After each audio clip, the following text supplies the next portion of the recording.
तो हेलो नमस्कार दोस्तों, स्वागत है आज की वीडियो में। आज की वीडियो में आपको लेके आया हूँ 10वीं का साइंस भाग 2। तो वीडियो स्टार्ट करने से पहले आप मेरे चैनल को सब्सक्राइब कर लीजिए। सब्सक्राइब करने के बाद बेल आइकन पर क्लिक कर दीजिए। क्लिक करने के बाद आपको मेरा वीडियो का नोटिफिकेशन मिलेगा। तो चलिए वीडियो करते हैं स्टार्ट। पाठ है 4, पर्यावरणीय व्यवस्थापन। चलिए ये पढ़ेंगे आज। थोड़ा याद कीजिए, परिस्था का तप्त पार्य क्या है? तप्त पार्य क्या है? उसके विविध घटक कौन कौन से हैं? नंबर 2, भक्षकों भक्षकों भक्षकों भक्षकों के प्रकार बताइए। वे प्र, वे प्रकार वे प्रकार विकसित प्रत्येक रूप में किस पर निर्भर होते हैं? पेड़ पर के पक्षी व तालाब, इनका क्या संबंध होगा? भोजन श्रृंखला और भोजन जाल में इनमें क्या अंतर है?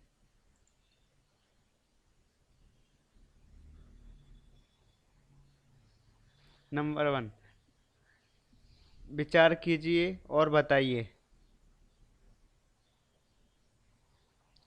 आकृति में प्रत्येक घटक किस प्रकार में समाविष्ट हैं? उनका उसका नाम आकृति आकृति के सामने लिखिए। नंबर 2, इस आकृति को भोजन जाल का स्वरूप प्राप्त होने के लिए क्या आवश्यक है? क्यों? परिस्थान परिसंस्था परिसंस्था पुनरावलोकन।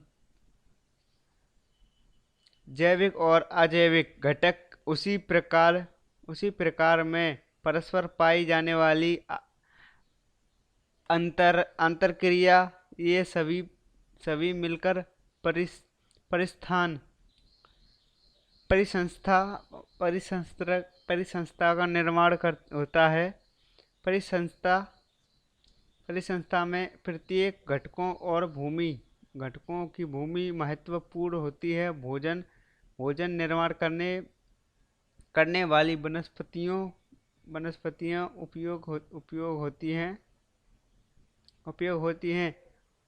उन्हें खाने वाले हिरन, भेड़, बकरियां, गाय, भैंस, ऊंट, घोड़े, ऐसे शाकाहारी प्राणी महत्वपूर्ण होते हैं। काश शाकाहारी प्राणियों की संख्या में अनुपात से ज्यादा वृद्धि ना होने देने वाले बाघ, सिंह, इनके जैसे हिंस्र हिरस्त्र खतरनाक प्राणी भी उतने ही महत्वपूर्ण होते हैं। प्रकृति में पाए जाने वाली इल्लियां इल्लियां इल्लियां अस्वच्छ स्थानों पर पाए जाने वाले सूक्ष्म जीव, दीमक दीमक गोबर के कीड़े, क्या इनका भी वास्तव में उपयोग है? इस प्रकार का प्रश्न आपको कभी तो पड़ता होगा। फिर भी ये सजीव गंदे होने के बावजूद अधिक महत्वपूर्ण है। ये मुख्य रूप से प्रकृति की साफ सफाई करते हैं।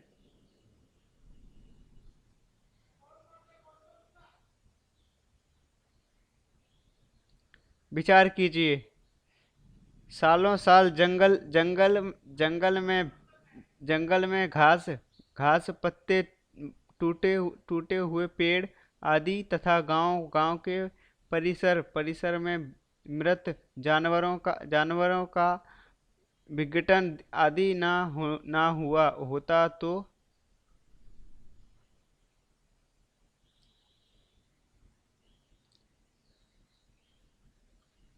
अर्थात अपने अपने आसपास पाए जाने वाले इन घटकों के कारण कारण ही अपना अस्तित्व बना हुआ है। अंत अतः इन सभी घटकों की उचित देखभाल हमने करनी चाहिए।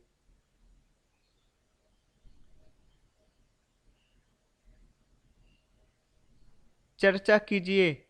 जीवों जीवों जीवनस्थ जीवन जीवनशय जीवनमा।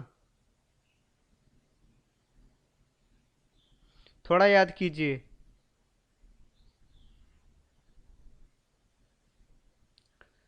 पहला, भोजन श्रृंखला में विविध विविध पोषण स्तर कौन कौन से हैं। दूसरा, ऊर्जा पिरामिड पिरामिड का तापमान तात्पर्य तात्पर्य क्या है।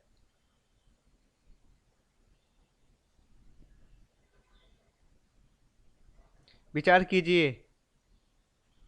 पेड़ पर घोंसला घोंसला बनाने वाला पक्षी के पास पक्षी के पास के तालाब की मछलियां मछलियां होगा तो क्या यह पक्षी पेड़ पेड़ तथा तालाब इन दोनों परिस्थाओं का अंग बन सकता है।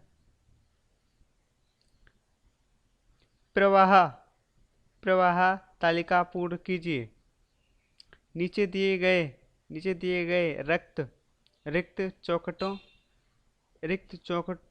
चौखटों को अचूक भरिए तथा पूर्ण हुई तालिका अपने कक्षा में लाइए।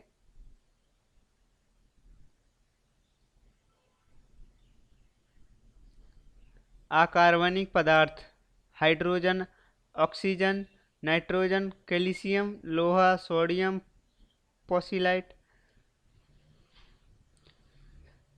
दक्षिण भारत के विभिन्न राज्यों में बड़े पैमाने पर धान की खेती की जाती है। धान की खेती की जाती है। वहाँ धान की फसलों पर भोजन के लिए बड़े पैमाने पर कन खजूरे आते हैं। उसी प्रकार वहाँ के खेतों के कीचड़ में कन खजूरों का भक्ष्य के रूप में उपयोग करने के लिए मेढकों की संख्या भी काफ़ी मात्रा में होती है तथा पसंदीदा खाद्य के रूप में मेढकों के भक्षण हेतु सांप भी वहाँ होते हैं।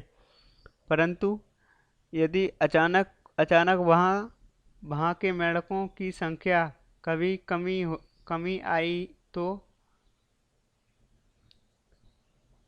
विचार कीजिए। नंबर 1, धान की फसल पर क्या परिणाम होगा। नंबर 2, किस भक्षक की संख्या में वृद्धि होगी तथा किस भक्ष्य की संख्या में कभी कमी आएगी। नंबर 3, एकत्रित रूप से वहाँ के परिसंस्था पर क्या परिमाण होगा, बताइए तो। नंबर 1, पर्यावरण का तात्पर्य क्या है। नंबर 2, पर्यावरण में किन किन घटकों में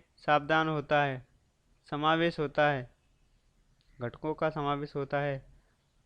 पर्यावरण तथा परिसंस्था में संबंध। पर्यावरण यह एक अत्यंत अत्यंत व्यवस्थापक व्यवस्थापक संघ संघ है। जी, सजीवों पर किसी ना किसी कार, कारण कारणवश परिणाम करने वाले भौतिक रासायनिक जैविक जैविक इन सभी मिलकर इन सभी मिलकर मिलकर पर्यावरण बनता है। संक्षिप्त में पर्यावरण अर्थात आसपास की परिस्थिति उनके पाए जाने वाले अनेक निर्जीव प्राकृतिक एवं मानवीय मानव निवृत्ति घटकों का समावेश होता है। तो आज की वीडियो में आपको इतना ही बताना चाहूँगा। मिलते हैं नेक्स्ट वीडियो में। तो आपको अगर वीडियो अच्छा लगे तो सब्सक्राइब चैनल को जरूर कीजिए। Thanks for watching videos.